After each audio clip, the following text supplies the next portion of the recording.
Hello दोस्तों, मैं सोनम श्वेता रंजन। मेरे ब्लॉग में आप लोग का स्वागत है। कैसे हैं आप सब? आशा करती हूँ आप सब अच्छे ही होंगे। तो आज मैं फिर एक नई रेसिपी लेके आई हूँ, तो आप लोग मेरे ब्लॉग में बने रहिए। मैं दिखाती हूँ मैं क्या बनाने जा रही हूँ। तो कढ़ी बनाने के लिए मैं एक बड़ा सा कटोरा लूँगी और कटोरा में 4 चम्मच बेसन लूँगी।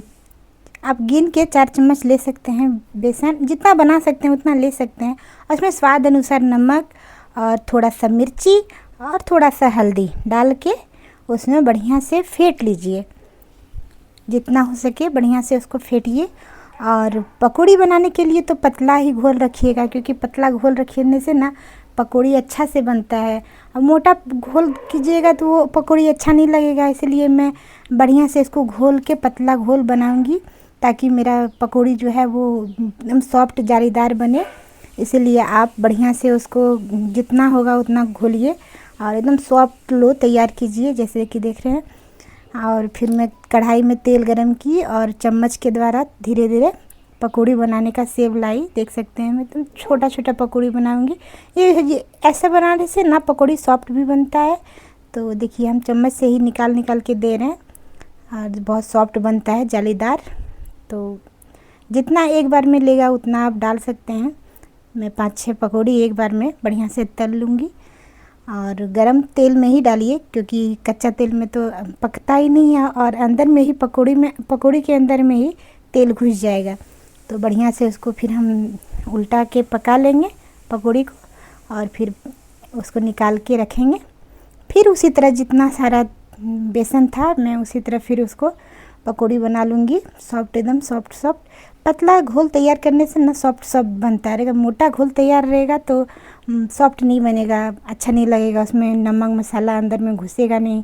इसलिए मैं अच्छा से ऐसे ही पतला पतला बनाऊंगी। देखिए कितना मस्त एकदम फुली फुली बना है, जब जालीदार, और अंदर तक मसाला भी घुसेगा। तो फिर उसको मैं फिर बढ़िया से तल ली। उसके बाद जो थोड़ा सा बेसन का घोल बचा था उसमें मैं 1 कटोरी दही ऐड कर दी, क्योंकि कढ़ी बनाने का सबसे बड़ा दही का होता है। तो दही बढ़िया से मैं फेंट लूँगी बेसन के साथ। थोड़ा सा बेसन था उसी में मैं दही डाल दी और फिर उसको बढ़िया से फेंट ली। आप लोग चाहे तो उसको छान भी सकते हैं, लेकिन मैं छानी नहीं, क्योंकि दही खट्टी दही थी और थोड़ा सा खट्टी दही रहता है तो ही अच्छा लगता है कढ़ी। तो मैं उसको बढ़िया से उसको मिला लिए। देखिए बेसन अगर कम पड़ रहा है तो ऊपर से आप 1 चम्मच और बेसन ले सकते हैं। तो बेसन तो कम पड़ गया तो मैं 1 चम्मच और बेसन उसमें डाल के और बढ़िया से उसको ऐड कर ली। और फिर मैंने दही और बेसन का एकदम पतला घोल तैयार की। और घोल तैयार करने के लिए मैं उसमें जितना आप उसको फेंट सकते हैं उतना अच्छा है। फेंटते फेंटते एकदम महीन घोल तैयार कीजिए। मैं तो बढ़िया से उसको घोल तैयार की एकदम पतला सा, और उसमें पानी भी डाली मैं तो और पतला हो जाएगा। फिर मैंने उसमें हल्दी डाल के फिर मैंने उसको घोल तैयार की बढ़िया से। और फिर उसमें थोड़ा सा स्वाद अनुसार नमक भी डालें। और नमक आप स्वाद अनुसार ही डालिएगा, क्योंकि बेसन में भी थोड़ा सा नमक डाले थे। तो नमक में डाल के फिर उसको मैं अच्छा से घोल ली बढ़िया से, एकदम पतला घोल तैयार की। उसके बाद फिर ऐसे बनाने से ना कढ़ी अच्छा लगता है खाने में। फिर मैंने उसमें जीरा गोलकी का थोड़ा सा पाउडर ऐड की और फिर उसको मैं मिलाई बढ़िया से, मिला के सारा मसाला को। उसके बाद मैं उसमें पानी डालूँगी। तो पानी के लिए आप लोग कप का इस्तेमाल कर सकते हैं, गिलास का इस्तेमाल कर सकते हैं। तो मेरे पास छोटा गिलास था तो मैं उसमें दो गिलास भर के उसमें पानी ऐड करके उसको बढ़िया से फिर पानी और दही और बेसन को ऐड कर ली। बढ़िया से ऐड करके एकदम पतला घोल तैयार करेंगे। अगर मोटा घोल तैयार करेंगे तो कढ़ी बनेगा नहीं, सट जाएगा, कढ़ाई में ही चिपक जाएगा। इसलिए एकदम जितना पतला घोल तैयार होगा उतना बढ़िया कढ़ी बनेगा। तो देख सकते हैं कितना मस्त और कितना पतला एकदम घोल तैयार हुआ है। देखिए मैं चम्मच के द्वारा दिखा रही हूँ, एकदम पतला घोल तैयार हुआ है। फिर मैं कढ़ाई गरम करके थोड़ा सा तेल डाली उसमें, और तेल डाल के फिर उसमें मैं, जब तेल गरम हो गया तब मैं थोड़ा सा जीरा डाली। और अगर आप लोग के पास राई है, जैसे कि सरसों, लाल सरसों, तो वो डालिए। और फिर थोड़ा सा सौंफ डालें, और फिर सौंफ डाल के थोड़ा सा कड़ी पत्ता डालें। कड़ी पत्ता ज़रूर डालिएगा, क्योंकि कड़ी पत्ता में कड़ी का टेस्ट बहुत अच्छा आता है। फिर मैं 2 ठो इलायची, 2 ठो लौंग डाल के, लौंग और इलायची डालने से उसका फ्लेवर अच्छा आता है। और 2 ठो तेजपत्ता डाल के उसको बढ़िया से मैं चटकने दी। फिर चटकते हुए जब बढ़िया से हो गया मसाला तो तैयार। फिर उसमें मैं जीरा घोल के डाल के बढ़िया से फिर भून ली। उसके बाद जब मसाला मेरा तैयार हो गया, फिर मैं उसमें जो कड़ी मैं तैयार करके रखी थी, पतला वाला कड़ी, फिर मैं वो कड़ी का छौंक लगा दी उसमें। देख सकते हैं कितना मस्त लग रहा है देखने में। उसको फिर मैं चट्टू से मिला ली बढ़िया से, और जब तक वो डपकता है तब तक आप मिलाइए, क्योंकि अगर नहीं मिलाइएगा तो फट जाएगा, क्योंकि दही है।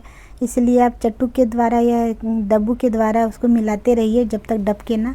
और डपकने के बाद मैं उसमें जो बेसन का जो पकौड़ी बनाई थी वो मैं ऐड कर ली, उसमें ऐड करके और फिर मैं उसको बढ़िया से मिला ली। और फिर बढ़िया से मिला के थोड़ा 5 मिनट 10 मिनट फिर डपकने दी। उसके बाद देखिए मेरा कड़ी तैयार हो गया। फिर मैं उसको उतार के और एक नॉन स्टिक जैसे कि डब्बू था मेरे पास, तो मैं उसमें हल्का सा फिर तेल डाली, और तेल मैं वही यूज कर रही हूँ जो मैं पकौड़ी में बनाई थी, जो बचा था। आप लोग फ्रेश भी यूज कर सकते हैं, लेकिन मैं वही तेल यूज की। फिर उसमें मैं दो लाल मिर्च और थोड़ा सा जीरा डाल के बढ़िया से चटकने दी। उसके बाद मैं उसको कड़ी के ऊपर में छौंक लगाई। ऐसे लगाने से छौंक ना बहुत टेस्ट लगता है और देखने में भी बहुत अच्छा लगता है कड़ी। तो देखिए छौंक लगा दी मैंने, उसको बढ़िया तरीके से फिर मिला दी, और फिर उसको देखिए मेरा कड़ी तैयार हो गया। कितना मस्त लग रहा है देखने में। आप लोग भी ऐसे ही बना सकते हैं, घर में ही सारा मसाला निकाल के। कड़ी बनाना हमको को भारी काम नहीं है, बहुत आसान है। तो मैं उसको थोड़ा सा निकाली, अपना पतिदेव को थोड़ा सा टेस्ट करवाऊँगी कि उसे कैसा लगता है। फिर देखिए मैं उसको चम्मच के द्वारा उसको निकाल लिया। देखिए मेरा पकौड़ी कितना जालीदार बना है और सॉफ्ट भी बना है, और अंदर तक मसाला नमक सब घुसा हुआ है। तो मैं अपना पतिदेव को खिलाई, उसे तो बहुत अच्छा लगा। देख सकते हैं यमी यमी कर के खा रहे हैं, क्योंकि उसका मनपसंद कड़ी है। तो कड़ी मैं हमेशा बनाती हूँ, क्योंकि अगर घर में किसी को पसंद होता है तो मैं उसको ज़रूर बनाती हूँ, या फिर बच्चे को जो पसंद आता है तो बच्चे के लिए बनाती हूँ, और पति को जो पसंद आता है वो पति के लिए। तो दोस्तों मेरे पतिदेव तो कड़ी चख के देख लिए हैं, उसे बहुत अच्छा लगा। तो आशा करती हूँ कि आप लोग को भी ये रेसिपी अच्छा ही लगा होगा। तो मिलते हैं नेक्स्ट ब्लॉग में ऐसे ही अच्छे रेसिपी के साथ। तब तक के लिए बाय, गुड। अगर आप लोग को ये ब्लॉग अच्छे लगे तो लाइक कीजिए, न्यू है तो सब्सक्राइब कीजिए। मिलते हैं नेक्स्ट ब्लॉग में, तब तक के लिए बाय।